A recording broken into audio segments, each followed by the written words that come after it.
Yes, sir, man. We back at it again with another video. Y'all already know what the vibes is today. I'm bringing y'all a My Hero Academia Ultra Rumble tier list. Now, I'm gonna go ahead and start this off by saying this. Bandai, y'all did a really good job making these characters and balancing these characters. The only one that's overpowered and needs a nerf before the game drops is All Might. It's just that simple. If you've seen the All Might video, you know what I'm talking about. But as you can see, we're on tier list maker, and here's the tiers. We have the All Might tier. You know what I'm saying? She's broken.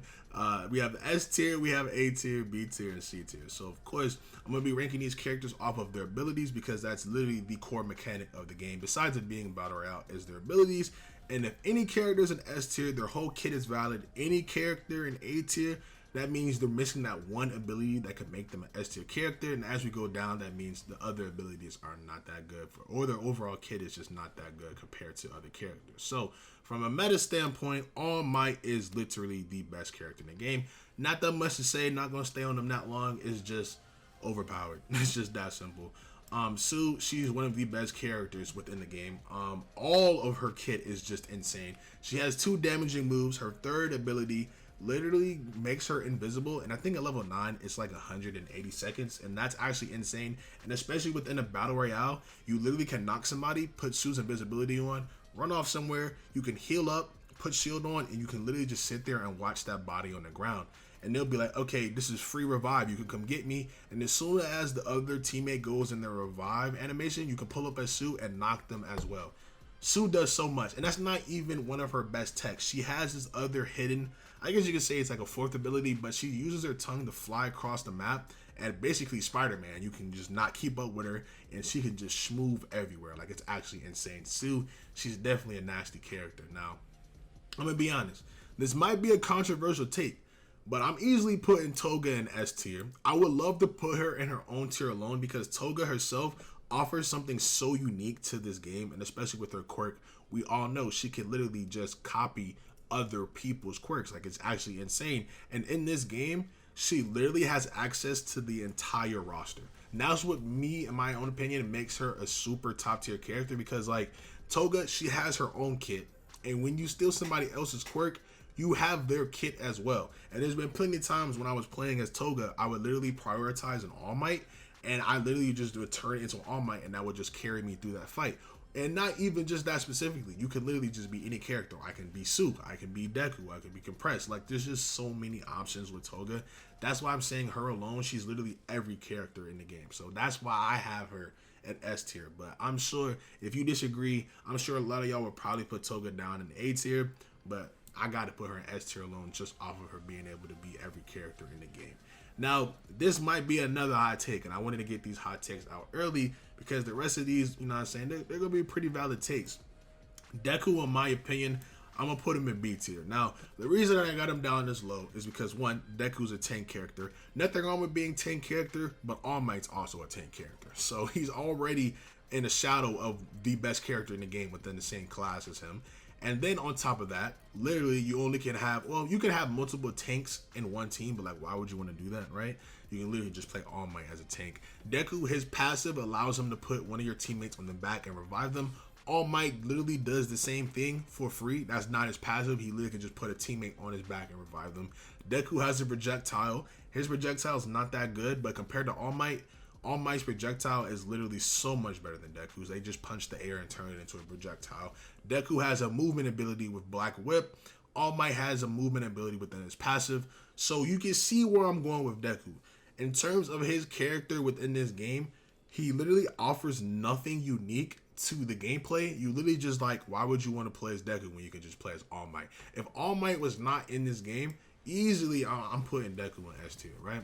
But since literally him and All Might are basically the same character, and All Might offers more to the table, it's just, why would you want to play as Deku from a meta standpoint? If Deku's your favorite character, go for it. You'll do good with Deku.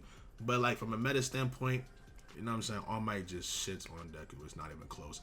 Compress, I'll put him in S tier because Compress offers something that's super unique to the game. He allows himself to compress your own teammates and put them in your pocket. And there's been plenty of times, because my friend, he is a Compress main, and he literally would put me in his pocket and we'll pull up on a 1v1, and the opposite team would think it's a 1v1, but then he throws me out. Then it turns into a 2v1. We kill that person, he puts me back in his pocket, and when you're in Compress's pocket, it heals you, by the way. So that move alone, his passive is just that good. And then he has another ability that allows him to reflect projectiles. And in this game, a lot of characters, I think the only character that does not have a projectile is Mount Lady and Shigaraki from the closed beta. So he's literally reflecting pretty much everything. And then on top of that, Compress has an ability where he literally can just reposition himself for free, and it literally goes so far, and the cooldown on it is non-existent. So Compress easily, he's an S tier character. Obviously, him being a support, he doesn't do that much damage, but utility-wise, you cannot go wrong with playing as Compress. Now, the next S tier character that I'm about to put up here is Gravity Girl.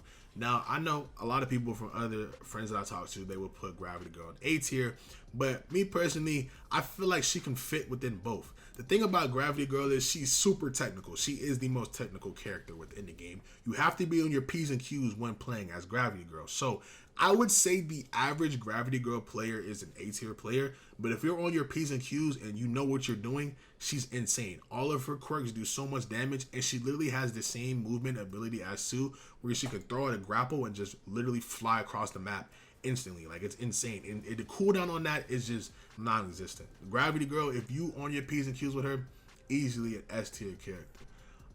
As for Todoroki and Bakugou, as you can see, they're two damage characters if you did not play the beta. They're both A tier characters. The reason that they're A tier is that both of their projectiles, they're not really that good. Their other two abilities, Todoroki puts up this ice wall, it hits like a truck. Mid-game Todoroki and in-game Todoroki and mid-game Bakugou and in-game Bakugou, they're insane. I'm telling you, you're pretty much just dropping people within one ability. Like, it's actually insane. But where Todoroki and Bakugou don't shine is their passives.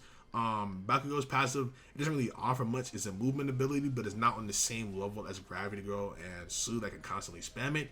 Bakugou's movement has a cooldown on it, so that's kind of where, you know, he kind of just falls off at. But other than that, it really hurts me to say because Bakugou is my main in the game. Besides Togo, those are like the two characters that I play the most. But yeah, you can't go wrong with Bakugou. You can't go wrong with Todoroki. It's just compared to these four, all of their abilities are just amazing.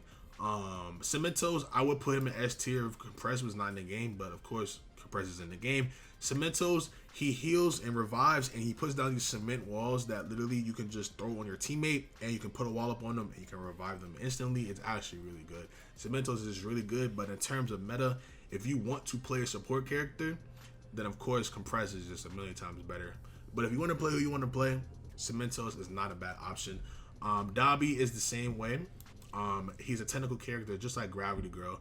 The only thing Dobby offers that Todoroki can't do is that his projectiles, I'm not gonna lie, Dobby's projectiles best in the game. Is that simple.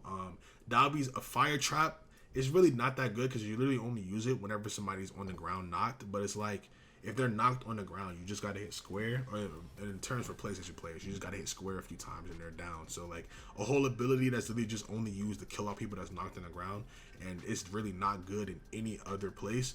It isn't really, in my eyes at least, is not that good. So yeah, I would love them to do a different move for Dobby, but it's probably not gonna happen. In terms of Shigaraki and Mount Lady, now I'm going to put Mount Lady in C tier just because Mount Lady, she's another tank character. Her, Deku, and All Might were all within the same class. And the thing about Mount Lady, the only thing she offers is herself getting big. And even then, she's a giant-ass target and can get hit by pretty much everybody in the map. Like, I can't tell you the amount of times that I played the beta and I was playing as Mount Lady, I was getting focused every single time I get big. It's just that simple.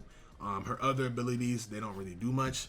And yeah, Mount Lady, I would say, is the worst character in the beta. You won't go wrong playing as her, but in terms of meta, Mount Lady, just why? You know what I'm saying? If you want to play a tank, you can just play All Might. That's just that simple. Or even Deku. Deku doesn't go wrong either. Just don't play as a Mount Lady. Don't do yourself that. Don't do yourself like that. And the last character that we have that I'm going to go over is Shigaraki. Now, honestly, if we're being 100% honest, I want to put Shigaraki in the A tier. But the thing about Shigaraki, he's a very situational character, and as we all know, Battle Royales, not every single game is the same depending on where the zone's at.